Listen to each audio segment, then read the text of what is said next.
What's up guys, and welcome back to a new episode about the constructor and deconstructor. What we did in the last episode was instantiating an object of the class users, and then we set the object name and age to a value. A much better way to do this is to create a constructor, and the constructor is a magic method that is executed after the object has been initialized. The purpose of a constructor is to force data to be given to the object at instantiation time and disallow any instances without such data. So whenever we actually say variable user is equal to new user, the constructor will be automatically instantiating an object like this. Inside our class, let's define two properties called public name, and the second one is public age. Right below our two properties, let's create a constructor by writing down public space function space double underscore construct, followed by a set of curly braces. If this does not work for you, you need to update your PHP because you can only create a constructor when you use PHP 5 or higher. If you don't want to update your PHP, you only need to replace the double underscore construct with the same name of the class. So in our case, it will be public function user. But I will focus on the double underscore construct. What we could do right now is to go inside our constructor and let's echo out something first. So let's echo out a piece of text of this is my constructor. If we save it and refresh the browser, obviously nothing is printed out because we need to instantiate the class user. So let's go outside of our class. Let's create a new variable user and set it equal to a new user. Let's save it, refresh it now, and this is my constructor is printed out on the screen. And the reason why this is happening is because whatever is inside our constructor will automatically be printed out on the screen whenever we instantiate the class, what we did on line 12. So if we copy paste our object and let's set user 2, save it, refresh it, you can see that the constructor will be ran 2 times and the text is printed out once again because we instantiated it and the constructor is printed out.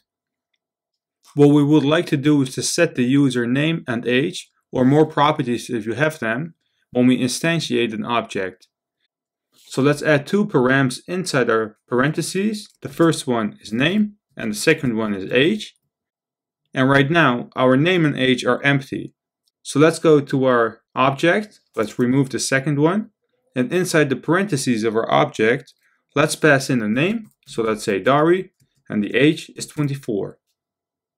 And I hope that you're seeing what we're doing right now, because instead of saying user name is equal to Dari, we will be saving ourselves a lot of code by adding it right inside of our object. Let's remove the echo, because if we save it and refresh the browser, nothing is showing up. And what we need to do is to go right inside of our constructor and say that this name is equal to the name that's passed in inside the constructor. So let's say variable name. And the same thing needs to be done for the age. So let's say this age is equal to age. So what we're doing right here is referring with the keyword this to our public name, and we're setting it equal to whatever is passed in inside the params of the constructor. So right below we're creating a user which is equal to a new user. So we're passing in name to the constructor name, and name is set equal to our public name property. And the same thing has been done for our age. If we save it and refresh the browser, obviously nothing is happening because we need to echo something out. Is to say echo my name is, and let's concatenate variable user name, save it, refresh the browser, and my name is printed out on the screen. And obviously if we copy it, remove it and paste it in our constructor, and we need to change the user to this, save it, refresh it, and the output is still the same. What we're doing right now is working with properties, but the same thing could be done with a function. So let me remove the echo and let's go outside of our constructor to create a new function called myAge. So let's say public function myAge. And we want to return a piece of text. So let's say return, because we want to echo it out right below our object. And we want to return my age is this age. So referring to our property again. Now let's go right below our object and let's echo out variable user, my age. And don't forget to add parentheses because we're calling a function.